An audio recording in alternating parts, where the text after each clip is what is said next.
Many of you have asked me, how do I get so many citrus fruits on my trees? And what do I do to grow and maintain my citrus trees? Well, after watching this episode, it will no longer be a secret. So sit back and enjoy this journey of learning the right way to grow citrus plants or citrus trees in your garden. So why grow citrus in containers? Why not in the ground? Well, my citrus trees have always grown better in containers because you get to control the soil, the pH, the nutrients, and the watering when growing in containers. Also remember that you can grow many more citrus trees in containers because you can keep them to a compact size and still get a lot of fruits from growing them in a container. Also, you can grow various or even exotic varieties of citrus easily in containers. And I don't know about you, but I want my citrus to bear lots of fruits, not leaves or branches. When growing in the ground, my trees usually will produce lots of leaves and branches, but lesser fruit, as the soil conditions are usually not ideal, depending on which part of the world you are in. Here is our Kishu mandarin tree, loaded with fruits, which we are growing in a container. And here you can see our gold nugget tangerine, which produces a lot. Now moving on to tip number 2. What container size do you use to grow your citrus trees? What I will not recommend is using a container like this one. This is about 7 gallons, and while smaller citrus trees will grow in it for a year or two, it will not fruit in the small container. My favorite size of container for growing citrus trees are these whiskey barrels or wine barrel containers, which work really well to grow citrus for a long time. If you're growing citrus in smaller containers, be ready to repot it to a bigger sized container every 1 to 2 years. To the left is a 15-gallon sized pot in which our guava tree is growing. This is the minimum sized pot for growing citrus or any fruit tree if you wanted to set fruit. I still recommend a 24-gallon minimum size to grow citrus trees that you want fruits from. You can go all in and use a 100-gallon pot like this one, where our blood orange tree is growing. Look at how thick the stem is. And it has some nice fruits as well. But you don't have to go for such a large container. A 24-gallon pot will do just fine. Here is our bear's lime tree, and you can see that it's sending a lot of flowers and fruit in this 24-gallon pot. And pretty much for any fruit tree, a 24-gallon size is what I recommend. You can get these whiskey barrels or wine barrels at most garden stores. I will also provide a link to buy this online. And now let's move on to tip number 3, which is location, location, location. Yes, you need a sunny location for your citrus trees. You need a minimum of 5 hours of sunlight for your citrus trees, but it's recommended that your citrus trees get at least 8 hours of sunlight to produce a lot of fruit. Moving on to tip number 4, which is water drainage. This is the most common mistake made by gardeners growing citrus trees in pots. At the first look, it may seem that the one hole that is present in the container is enough for drainage, but it's not. We will drill 3 more holes around and just above the base of the container for better drainage. And this is a bottom tray or plant saucer that we are using to catch the water, since this container will be placed on pavers. However, I will show you a better solution later on how we can avoid potential issues with standing water in this scenario as well. Use a large drill bit like you see here and drill 3 holes so that they are roughly equidistant from each other. And now you can see that we have enough holes for the water to easily drain out. Moving on to tip number 5. Probably the most important is the potting mix to use. I recommend that you use a mineral-based potting mix with no organic matter in most of the pot except for the top 2 inches. Plants naturally grow roots in sand, silt, and clay, and in nature when the leaves fall, they add organic matter slowly to the soil only from the top. If there is too much organic matter present in the root zone, the roots will end up rotting eventually, especially if the soil is moist. So we have a mineral-based potting mix recipe for you here. Pause this video and take some notes. We will go over each of these ingredients in detail and how to create your own potting mix. First, let's talk about the things to not use. Do not use potting mix meant for vegetables or any garden container mix or garden soil. That's a definite no. Do not use fine sand like plaster sand or play sand or screen sand. They are too fine and will collect at the bottom of your container eventually and clog the drainage holes. All-purpose sand is mostly okay, but there is a better type of sand you can use which is coarser and better suited for your potting mix. And we will shortly show you that. So for the things to use, you can find peat moss in most big box stores. They come compressed and are fairly cheap and make up the bulk of your potting mix. Perlite is a very light material made from puffed up volcanic rock. It decomposes very slowly and helps with drainage. Pumice is probably the most difficult to find, but you can find it in your local landscape supply stores. If you buy in bulk by cubic yards, you can also save some money. Decomposed granite is the best type of sand. It is basically crushed up granite rock and it has a lot of nutrients. It is also coarse with small and big pieces, making it ideal for your sand component of the potting mix. Decomposed granite is easily available in most big box stores. Decomposed granite is also quite heavy, so keep that in mind.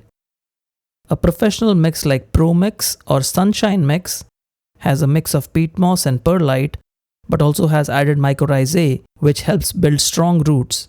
And finally, we will add organic matter to the top. I recommend Kellogg's Amend, which has compost from various sources, organic matter, and also gypsum. You can also use Kellogg Topper, which is a finer mix. Grow mulch is another option. I particularly like Kellogg Amend because it has added gypsum, which improves the availability of calcium in the soil. And that's it. We have all our ingredients ready to be mixed up. We have 2 parts of the professional growing mix. 1 part peat moss, 1 part perlite, 1 part pumice, and 1 part decomposed granite. I just ran out of decomposed granite when making this video, but this much is enough for our potting mix. A lot of our permanent fruit trees are growing very successfully in this potting mix. This mix is not too light, but it is not too heavy as well, just perfect. Now let's start mixing in the ingredients.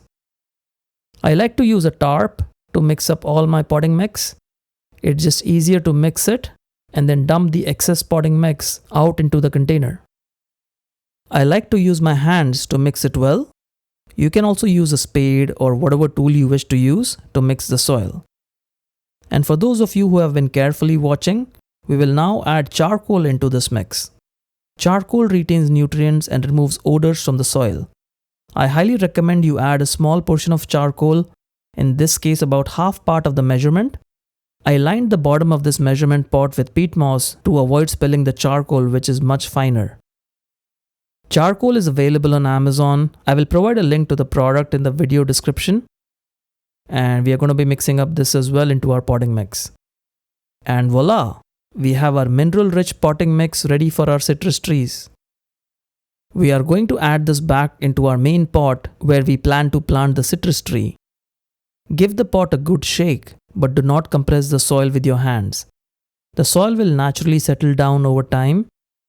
Optionally, you can add some water to moisten the soil, especially if you have windy conditions while you are in the process of planting. And now moving on to the next step, number 6, which is how to properly plant your citrus tree. Your citrus tree will come in a deep square pot or a 3-gallon pot or a 5-gallon pot. Remove the plant from the pot. Don't worry about the soil falling off. We want to take out most of the soil anyways to remove all organic matter at the root zone and avoid root decay. You can see most of the roots here, and now we are ready to plant. We will make a hole in the pot, and remember that it's very important that you do not bury the plant too deep. You want to leave some room at the root collar. This is the area where the first roots start appearing. This is the most common mistake that people make when planting citrus or any fruit tree in general. We will use the Amend mix, which is organic matter, on the first 1 to 2 inches. This soil level will go down over time, just a bit. So make sure you add the organic matter or the planting mix all the way to the top of the container.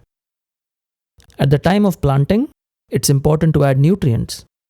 We are using citrus stone, a great organic fertilizer that also has beneficial bacteria. You can use any organic citrus or fruit tree fertilizer. Mix the fertilizer very well into the organic matter that we added on the top. And now it's time to water deeply. Water with your wand in the shower mode to not disrupt too much of the soil, but water enough that the entire container is saturated. You may have to wait and water more than once to saturate the container completely. We will do the same thing with the other container, and while we are doing so, I want to re-emphasize the importance of the root collar and the fact that the tree uses the root collar to breathe. It's very important not to bury the tree too deep into the soil. We will now add the organic matter on the top, add fertilizer, and water the plant well. While we are at it, let's talk about watering, which is our tip number 7. When planting, water the plant deeply. For ongoing watering, I use a drip system which runs every day during summers for 2 minutes. On very hot days, I run it twice. You want to time your emitter so that it saturates the whole container without spilling too much water over and wasting it. If you hand water, water deeply every few days and let the soil dry out between waterings. The benefit of using a well-draining mineral-based mix is that you can water a bit more without harming the roots, as there is no decaying organic matter in the soil to cause root rot. Now you can see here that the water draining from the container has accumulated at the base, which is not good either for the plant or for our pavers after it spills out. And this is a bigger problem after rains, as the water will pool around the base and also spill into the adjacent areas. So I have a solution for you. Enter the Greenstock spinner. Note this is not a sponsored review. I'm not being paid by Greenstock to review this. I use this product for all my containers as it's solidly built and it does the job. You can use my coupon code CAG to buy this for $10 off. So make sure you see the link in the description below. The Greenstock spinner comes with a tube to empty the water out in an area like a planting area or turf away from your pavers. The base spins so you can turn your plant around, and while doing that, the drain tube does not move, which is a very good design. It is all solidly built and can accommodate very heavy 24-gallon and even 100-gallon pots easily. It has a design where the water drains onto and away from the spinner and does not collect anywhere. It comes with an optional wheel kit, which I highly recommend getting, as it elevates the base for better drainage. And it also lets you easily move the container around. To install the spinner base, we will remove our existing container from the base, and you can see how much water has collected here, which we will discard. And now you can see the container placed on the Greenstock spinner base. It spins around freely and can be moved from place to place. The whole structure is built with very high quality materials, and my Greenstock spinners are working as new even after 5 years of usage. And even after we got a ton of rain this month, you can see how clean this area is where the Greenstock spinners are. Very nice water drainage. And if you look at the pot here, which was in a plant saucer, all this water has collected at the base, and it's a pain to remove the pot and the water. If you have a lot of containers, this becomes a nightmare to deal with, a lot of extra work. So I highly recommend the Greenstock spinner for all your containers. Moving on to tip number 8, which is how to control bugs or pests on your citrus plants. The most common bug on the citrus plant is the leaf miner. The leaf miner moth flies at night and lays eggs on the leaves, and their larvae mine the leaves, creating pathways. This restricts chlorophyll production, and the leaves end up rolling and looking unsightly. It has less effect on mature plants. One way to get rid of them is to remove some of the affected leaves to break the life cycle. You can see our Bear's lime tree has some leaf miners, but they are not a huge problem as the tree is still growing fine, flowering and fruiting. There is an organic spray that you can make yourself using spinosad, which is a naturally derived insecticide and miticide produced by a soil bacteria. It works well with horticultural oil, which smothers the insects and helps spinosad stick better to the leaves.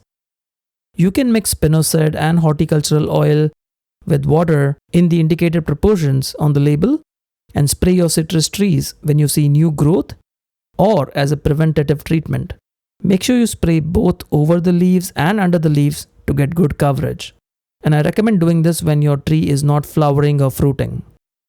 Let's move on to tip number 9, which is pruning your citrus trees. It's a good idea to prune your citrus trees to maintain size for easy harvest and also to remove any dead or decaying stems, and in general, improve airflow. This is our jumbo orange tree. It has huge thorns. We are using a clean set of pruners to do this pruning job. We will be removing some of the side branches to get access to the other branches inside. First, get rid of all the crisscrossing branches. These reduce airflow and are also problematic to manage the overall shape of the plant. I also trim the plant to maintain height. Note that as a general rule, do not prune more than 1/3 of your citrus tree, as doing so causes the plant to produce extremely weird kind of branches, excessive growth, they are thorny and have less leaves and just don't look like the original plant. But as long as you are not over pruning, you will be fine. Remember to remove all the dead branches. I also like to prune and remove small stems or branches at the base to have easier access to the base of the plant where I can weed, add compost, fertilizer. It just makes the plant more accessible. After pruning, you can see that the plant looks in much better shape. I may be back for another pruning later, but as of now, this is all you should do. Do not over prune your tree. And now on to our last tip, number 10, which is what common mistakes should you avoid when growing citrus? Do not use garden soil in pots. Garden soil is not good for pots, it's for in-ground use. So use a well-draining potting mix like we showed you. Next, make sure your container has drainage holes. This is essential for the water to drain properly between waterings. Also, letting your soil dry out too much. That's a big mistake. Keep an eye on the soil moisture at all times. Plants get stressed out and may not recover if there is no water. Same with sunlight. Make sure your plant is not in the shade. Very important. And finally, make sure you add fertilizer on a schedule every 3 months during the growing season, starting from February through November. Not adhering to a fertilizer schedule is the number one reason you see yellow leaves and no fruits. Look at your plant. See if the leaves are yellow. It's trying to tell you something. It needs water, sunlight, nutrients. Feed it well, and you will be rewarded with the best citrus fruits you will ever have. All this took a long time to make, so I would appreciate if you could hit that like button and also subscribe so you do not miss any future updates. What are some of your favorite tips on growing citrus? Let us know in the comments box below. We'll see you again soon. Happy gardening.